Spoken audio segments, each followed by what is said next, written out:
Assalamualaikum warahmatullahi wabarakatuh. Sahabat, bertemu lagi dengan saya Hendra Munur, si Abang Sosis. Nah, saat ini saya tengah berada di sebuah rumah seorang pehobi ikan cupang, ya, atau ikan hias, ya, terutama ikan cupang. Nah, tren ikan cupang saat ini semakin meningkat, ya. Banyak dipelihara juga oleh artis-artis terkenal kita. Nah, bagaimana cara memelihara ikan cupang? Apa kiat-kiatnya? Kemudian apa sih kelebihan dari ikan cupang tersebut? Lebih jelasnya, saksikan saja video berikut ini.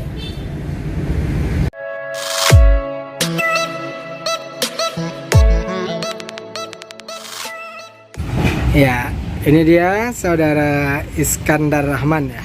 Kita mau berbincang juga sedikit nih tentang ikan cupang ini. Ini lagi apa nih, Pak? Ini saya rutin setiap harinya memberi makan ikan cupang. Jadi untuk ikan cupang yang saya pelihara ini makannya 2 kali dalam sehari, ya. Makanannya apa biasanya kita kasih nih? Saya lebih cenderung ke makan pakan hidup. Sebab untuk pakan hidup itu lebih bagus dan lebih baik untuk perkembangan ikan cupang, baik dari tekstur, postur tubuhnya, warnanya, dan serta bukaannya, atau kata orang bilang ngedoknya gitu. Jadi apa nih makanannya yang hidup sekarang nih? Ini ya. Saya biasa kalau tidak ada namanya jentik nyamuk, ya, saya pakai cacing sutra. Ini cacing sutra. Cacing sutra ini plusnya untuk ikan cupang untuk bodinya. Jadi ikan cupang cepat pertumbuhannya lebih bagus, bodinya lebih berisi.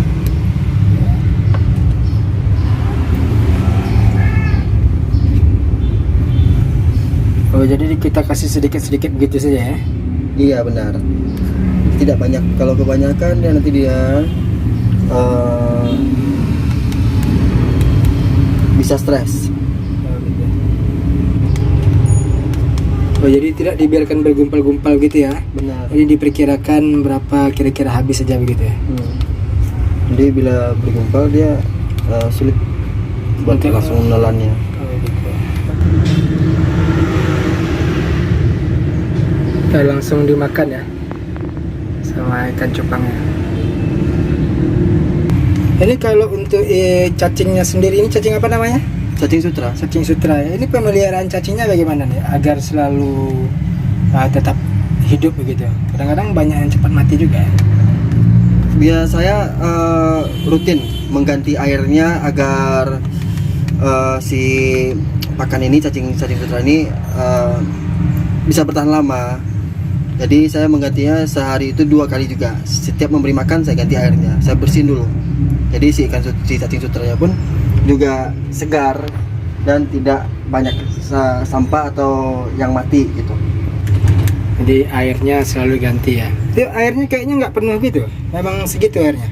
Jadi sengaja kalau buat cacing sutra apabila dia terbenam dan nantinya si cacing sutranya tidak dapat mendapatkan oksigen.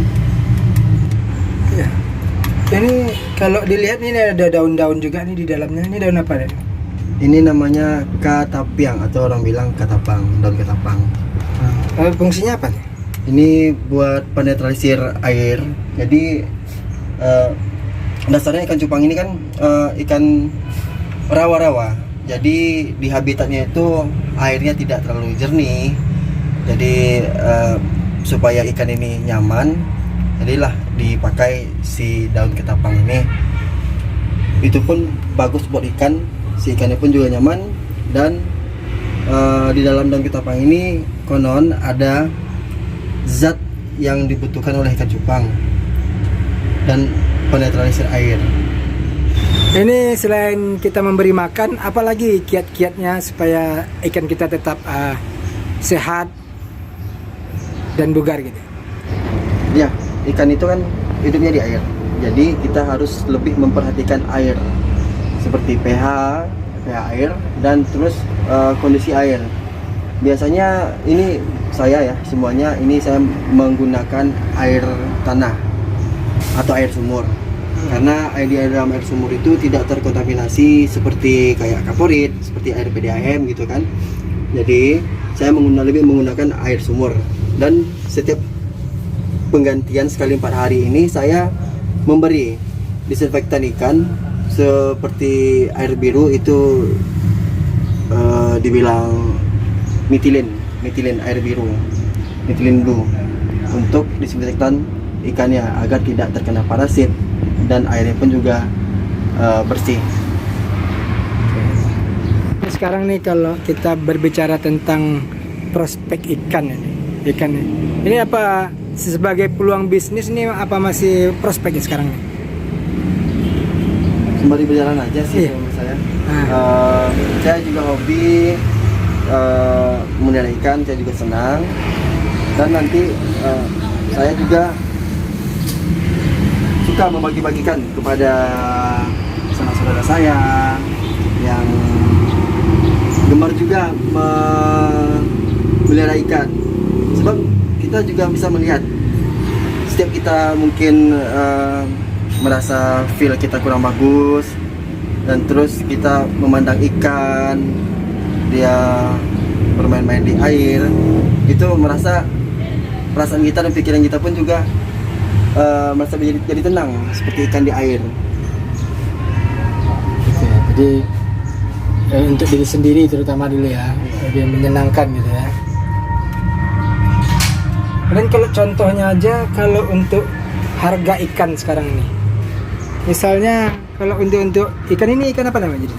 Dan berapa harganya? Buat ikan cupang ini ada 3 jenis.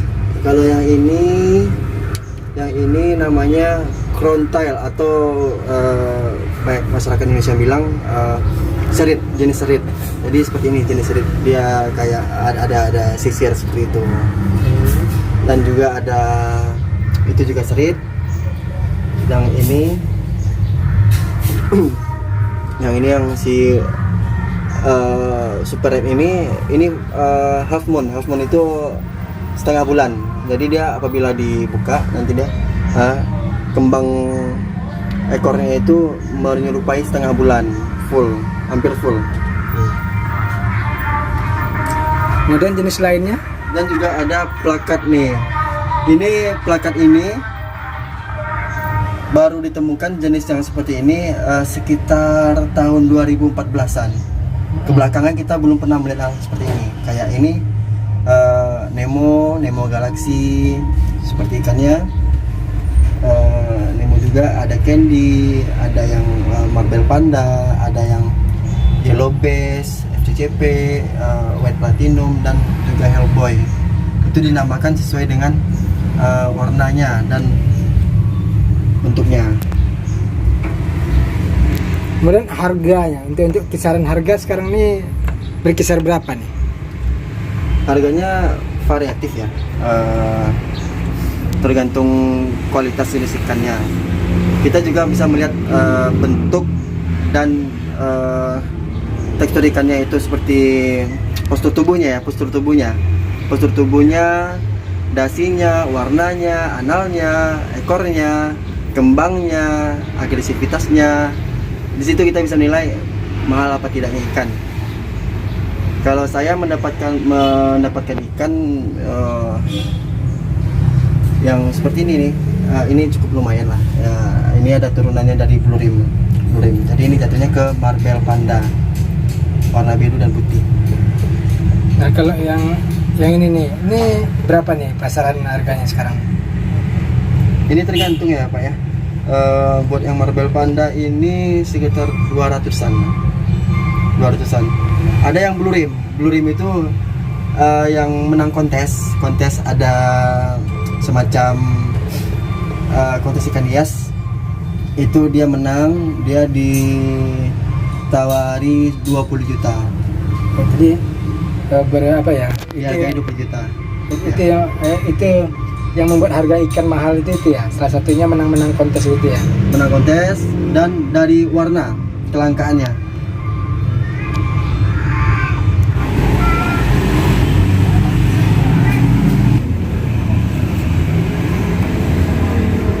Ini sekarang mau di apa nih, Bang? Ini kita ganti air. Ganti air karena kita lihat airnya udah jorok, udah keruh, dan itu mengganggu kenyamanan ikan di dalam tempat dia berenang. Kita akan membersihkan tempatnya dulu.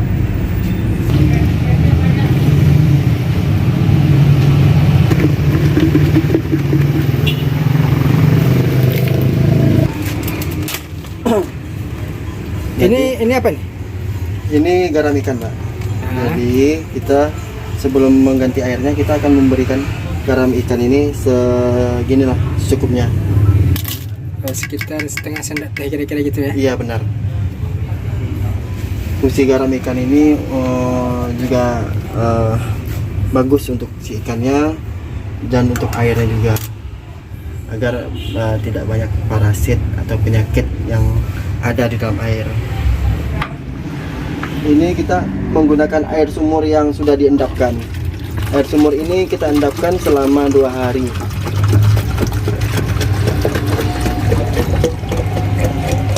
Tujuannya apa diendapkan ini? Supaya kayak kotoran-kotoran dia sudah ke bawah gitu kan ya, sudah mengendap. Jadi yang kita ambil tuh air bersihnya.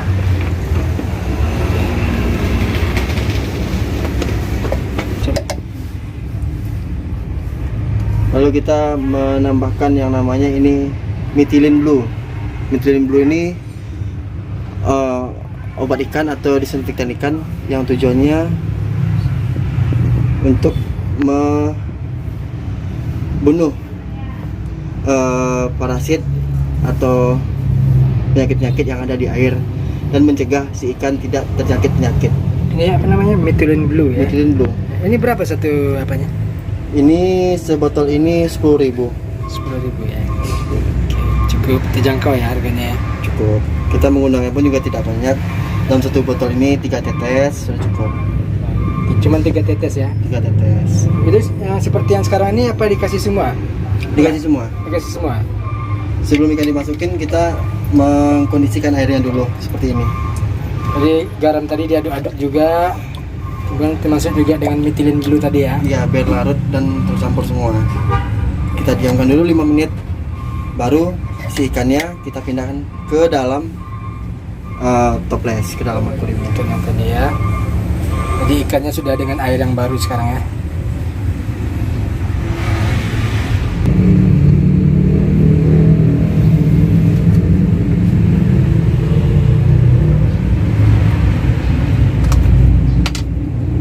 Ini kalau tangguhan ikan ini berapa Nas?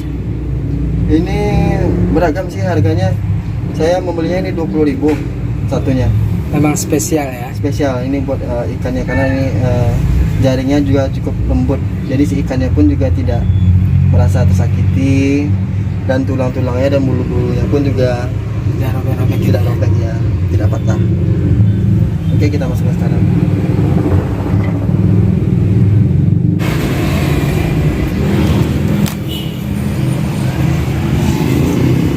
Jadi itu daun apa ya?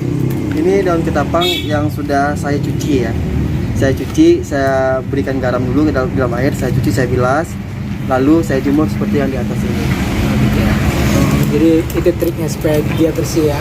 Dia bersih agar kan kita nggak tahu si daun ketapang ini ada bakteri atau bagaimana. Jadi untuk membunuh bakteri itu lebih efektif kita menggunakan garam ikan.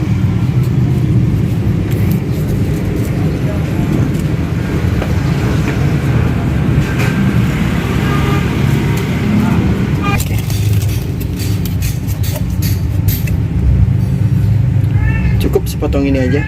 Oh, jadi tidak satu daun gitu ya? Tidak. Jadi dalam satu daun ini hanya seperempatnya saja. Seperempat. Nah, itu tadi sahabat bincang-bincang saya tentang kiat-kiat bagaimana menjaga ikan ini tetap sehat, tetap hidup, dan bagaimana juga prospek bisnisnya. Nah, kita sekarang mau melihat bagaimana cara pengembangbiakannya. Oke, kita lanjut.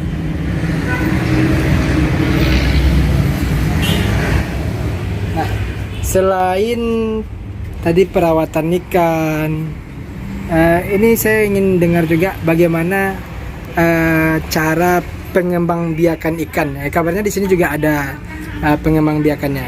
Maksudnya tidak susah gitu untuk membudidayakan ikan cupang. Hanya kita harus tahu jenis-jenis ikan cupang yang layak untuk kita, bahasanya itu breed kita kawinkan. Jadi dan kayak gini nih, ikan cupang apabila gelembung-gelembungnya banyak di dalam air ini, di dalam akuarium ini, itu dia menandakan dia sehat dan dia layak buat dikawinkan. Tentu dengan kita mengawinkannya dengan jenis yang sama atau dengan warna yang berbeda, tujuan mengharapkan hasil atau anakan yang bagus atau yang dibilangin top grade.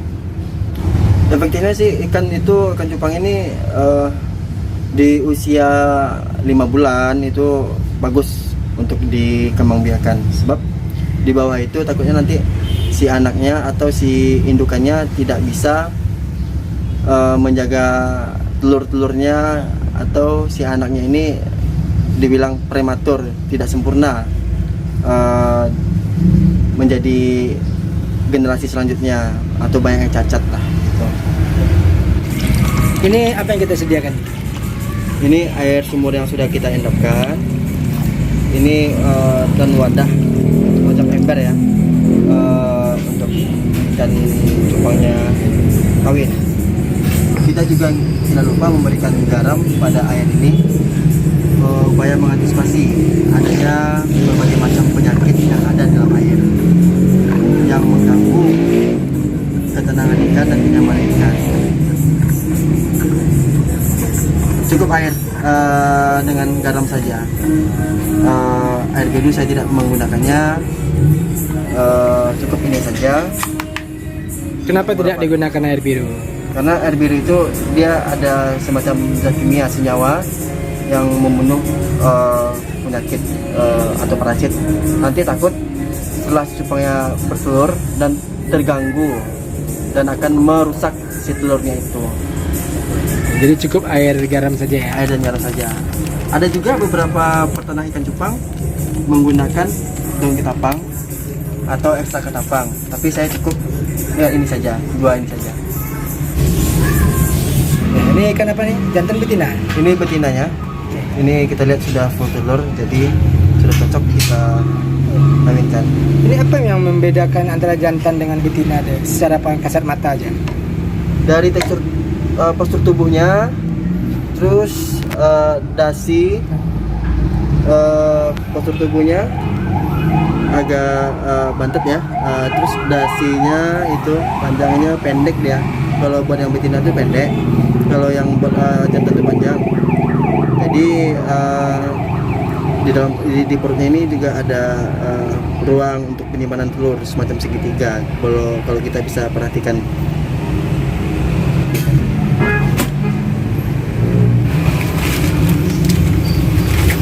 Sebelum itu kita juga harus menyediakan ini media buat penyimpanan telur si ikan cupang ini sendiri. Saya sendiri ini menggunakan plastik. Jadi nanti di bawah plastik ini si pejantannya akan menyimpan telur-telur ikan cupang itu di bawah plastik dengan buih-buih.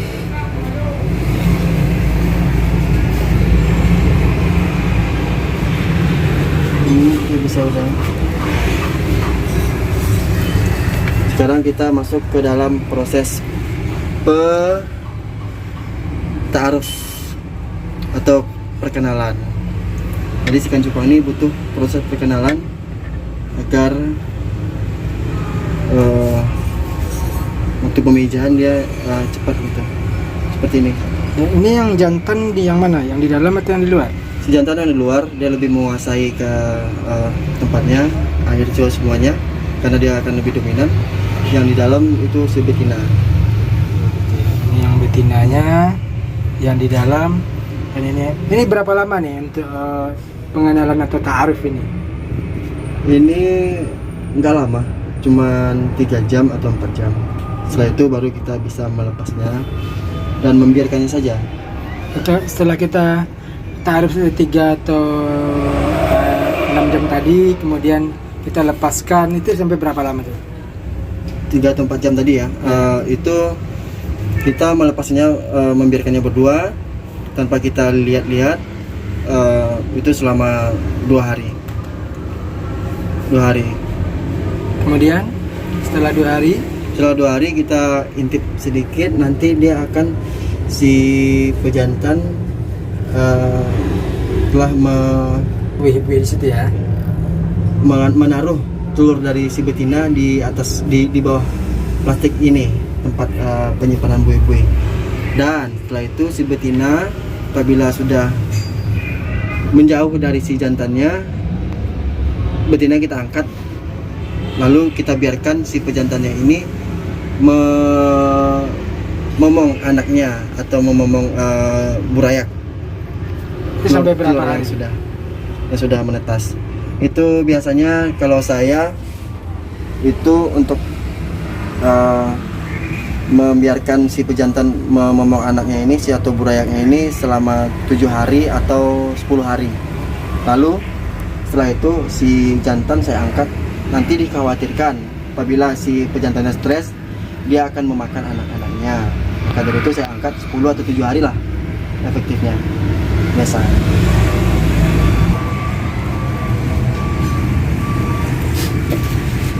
Boleh.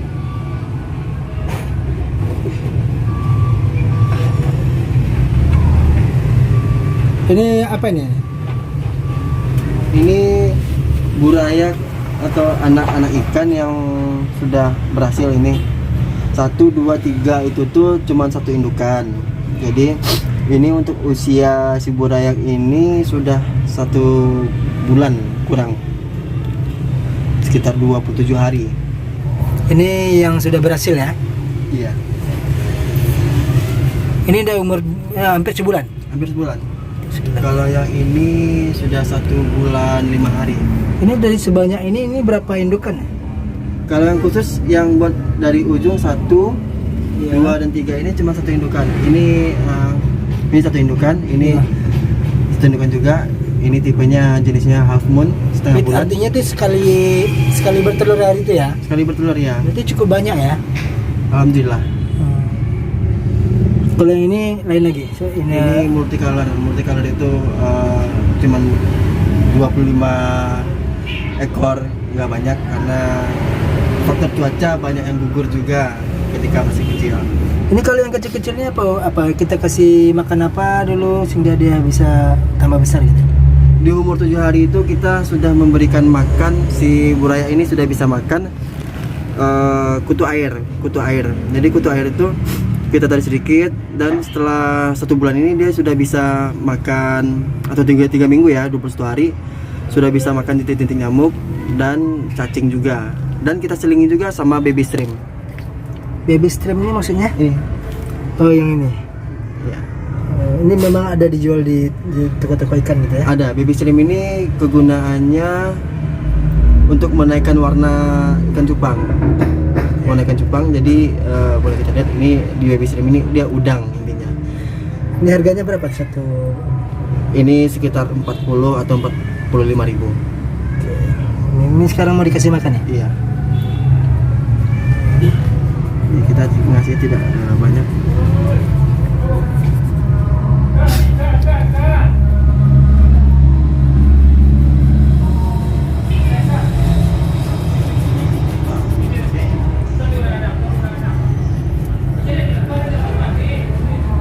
Jadi kalau dia dalam posisi seperti ini dia belum berkelahi ya, belum.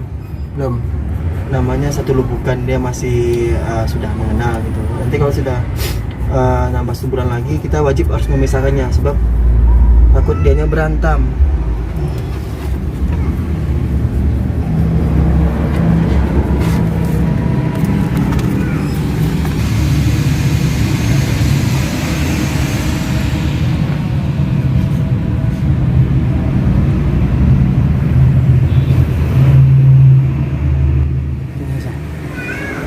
Oke, Iskandar, terima kasih banyak ya atas bincang-bincang singkat tadi dan juga tentang tips-tips kiat-kiat untuk memelihara ikan ini. Mudah-mudahan ini juga bisa menjadi inspirasi ya buat teman-teman atau sahabat dari channel Hendra Munur. Dan saya doakan semoga usahanya tambah lancar dan juga peminat-peminat ikan cupang ini semakin banyak. Oke, kasih. Oke sahabat, demikian tadi bincang-bincang singkat saya dengan saudara Iskandar yang memelihara ikan cupang. Yang kita tahu tentang bagaimana kiat-kiat memelihara ikan cupang dan prospek bisnisnya bagaimana, serta teknik atau cara mengawinkan ikan. Demikian saja, mudah-mudahan video singkat ini ada manfaatnya untuk memberikan kita sedikit inspirasi dalam berusaha ikan cupang. Demikian saja, assalamualaikum warahmatullahi wabarakatuh.